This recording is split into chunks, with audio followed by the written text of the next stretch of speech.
Assalamualaikum warahmatullahi wabarakatuh. Waalaikumsalam warahmatullahi wabarakatuh. Ibu-ibu gimana, sehat kabarnya? Alhamdulillah, Neng. Alhamdulillah sehat ya ibu-ibu. Terima kasih sudah hadir di pertemuan kita hari ini. Mudah-mudahan kita selalu dilindungi Allah dan semangat terus untuk hadir di pertemuan ya Bu ya. Oke, ibu bapak, ada bapak ya. Ibu bapak masih inget gak di pertemuan kemarin atau sebelumnya kita belajar apa sih? Ibu hamil, Neng. Ibu hamil apa? Tentang hamil. Kesejahteraan ibu hamil. Pintar sekali. Nah, ibu bapak kira-kira udah diterapkan belum di rumah gimana cara pemenuhan kesejahteraan ibu hamil? Udah, Neng. Pintar, super, kita tepuk tangan dulu. Terima kasih. Nah, hari ini pertemuan kita bertujuan untuk mengetahui bagaimana mencegah stunting dengan mendukung pemenuhan kesejahteraan bayi dan ibu menyusui.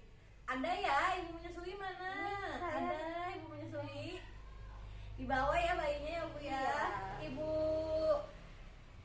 Ibu yang anaknya baru lahir, bayinya baru lahir. Ada. Lali nu keneh Bu.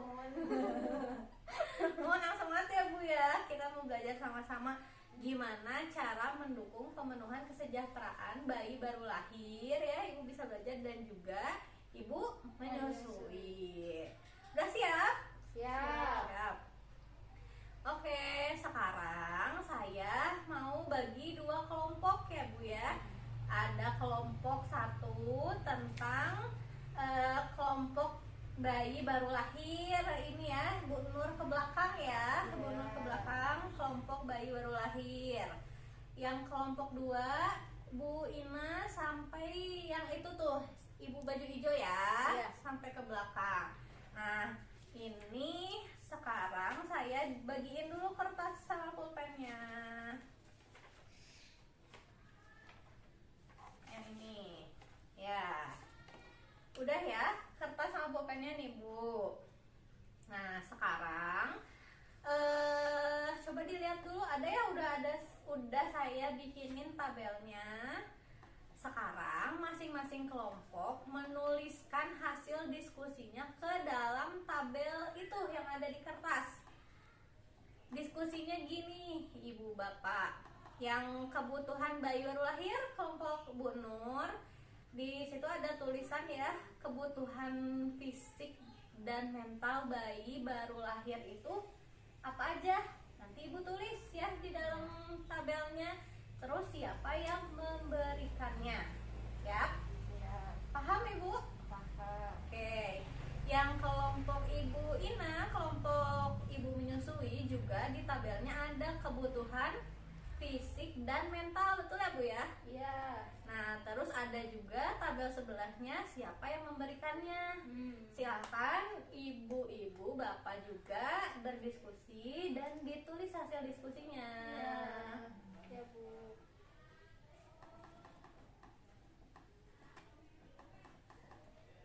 Oke, siap. Udah ya, ibu, bapak? Udah. Udah. Kita bahas hasil diskusinya. Oke, kita bahas dulu yang kelompok perwakilan ya. Di kelompok kelompok Bu Nur yang bayi baru lahir. Apa Bu hasil diskusinya? Hasil diskusinya, Kebutuhan fisik apa tuh yang dibutuhkan? kebutuhan fisik itu ada ASI, pakaian, sama popok. Yes, yang memberikannya siapa Bu? Yang memberikannya ibu. Ibu aja. Ya, Ya, terus yang mental? yang mentalnya kasih sayang. Terus udah itu aja. Itu aja. Yang memberikan? Yang memberikan ada orang tua dan keluarga atau orang sekitar. Bagus. Kita beri apresiasi dulu, tepuk tangan.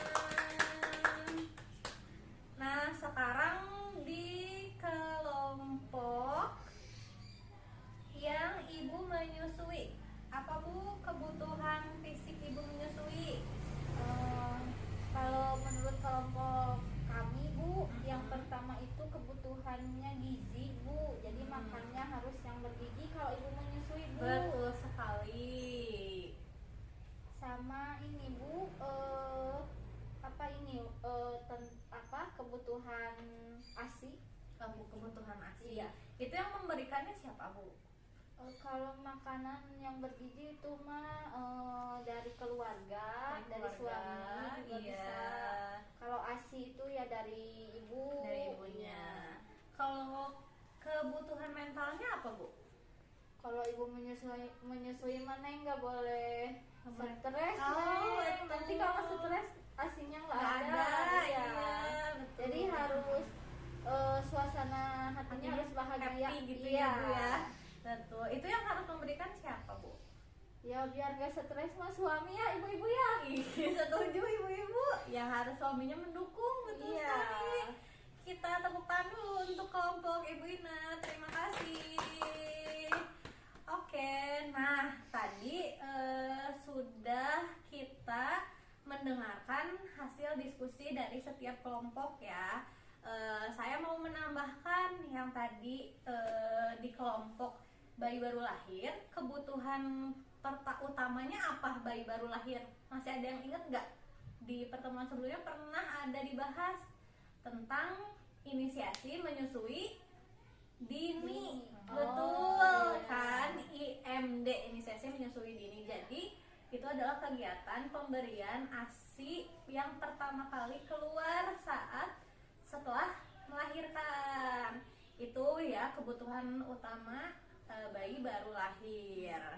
Itu nanti ditambahkan ya ibu-ibu dan diingat. Ya, Bu. Oke. Nah, saya mau nanya, apakah pemenuhan kebutuhan bayi baru lahir dan ibu menyusui sudah terpenuhi nggak di lingkungan ibu bapak? Ada yang udah, ada yang belum, Neng. Ada yang udah, ada yang belum ya. Oke. Nah, kesejahteraan bayi baru lahir yang harus dipenuhi orang tua adalah IMD dan pemberian ASI eksklusif. Itu adalah kebutuhan fisiknya dan kasih sayang secara mentalnya. Betul ya tadi hasil diskusi kelompok bayi baru lahir. Nah, dengan memastikan kebutuhan fisik dan mental ibu menyusui terpenuhi oleh keluarga untuk mengoptimalkan tumbuh kembang bayi sehingga terbebas dari stunting. Betul sekali. Nah, kita lanjutin lagi Bu diskusinya. Tadi ada kita tambahkan. Sebelahnya Ibu lihat kan ada kolom Iya. hambatan dan juga solusinya. Ada kare murah Bu. Nah, kita diskusi lagi hambatan dan solusinya. Silahkan didiskusikan dulu ya. Tadi Ya. kebutuhan itu hambatannya apa sih? Kenapa tidak bisa terpenuhi? Iya.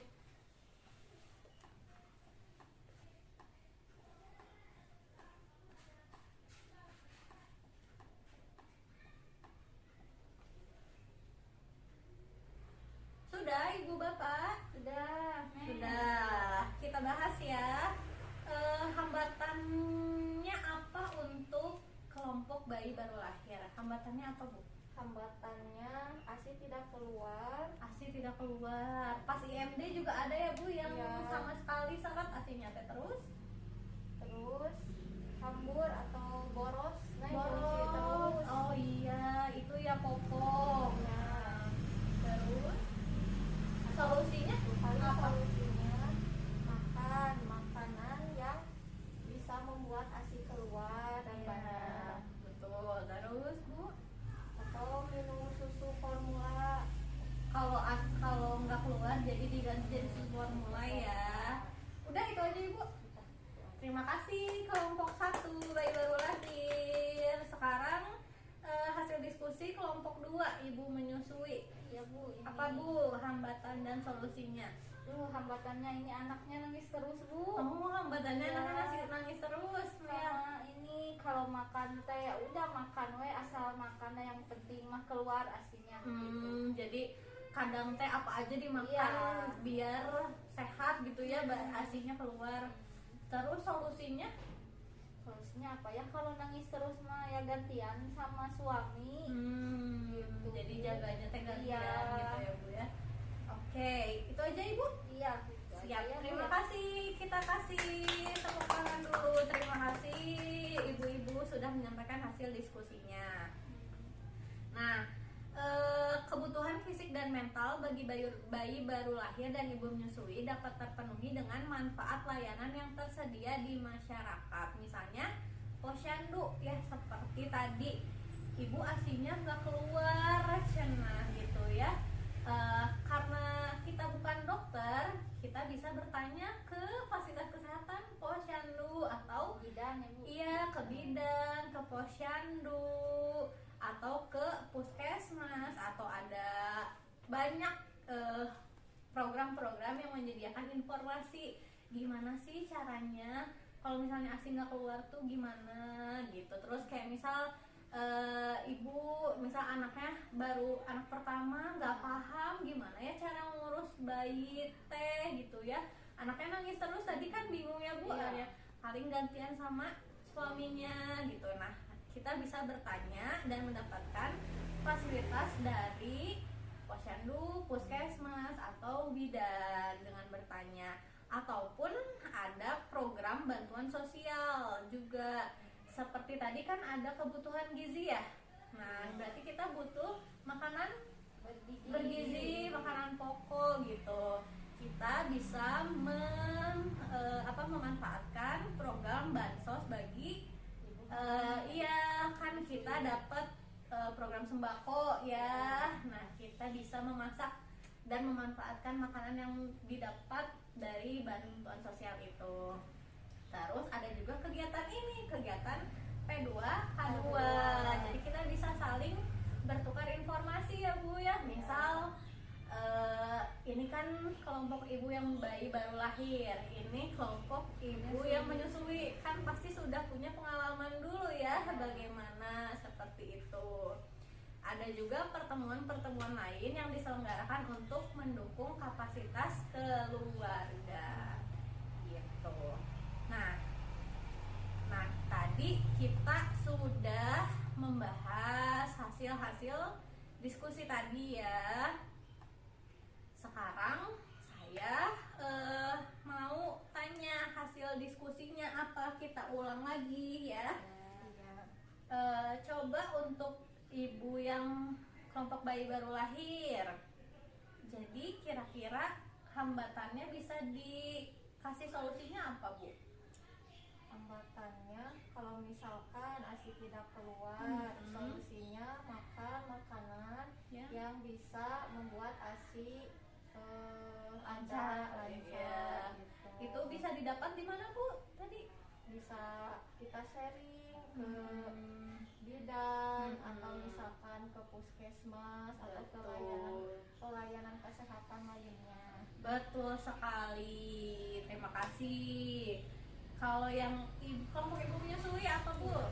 Tadi hambatannya kan makannya ada kadang nggak bergizi gitu Neng. Nah tadi solusinya kata Neng kan bisa pakai apa? Bisa makannya dari yang bantuan sembako tadi. Iya betul sekali. Kita kasih tepuk tangan dulu untuk semuanya. Ya, ada hal-hal yang penting yang harus diperhatikan. Keluarga dan lingkungan harus bijak dalam memilih tradisi yang dapat mendukung tumbuh kembang bayi untuk mencegah stunting. Tadi kan ada ya yang ibu bilang harus makan makanan yang mendukung biar asinya keluar. Kan suka ada yang ngomong harus minum rebusan daun katuk. Ada yang juga bilang daun pepaya.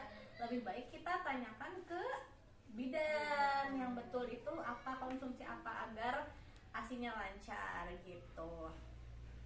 Nah, jadi bentuk dukungan yang bisa diberikan keluarga dengan lingkungan secara material, makanan ya, makanan bergizi, alat-alat lengkap, perlengkapan bagi bayi ya, tadi kayak yang hamur itu kan peralatannya, dan non materialnya adalah kasih sayang dan informasi perawatan ibu menyusui. Begitu.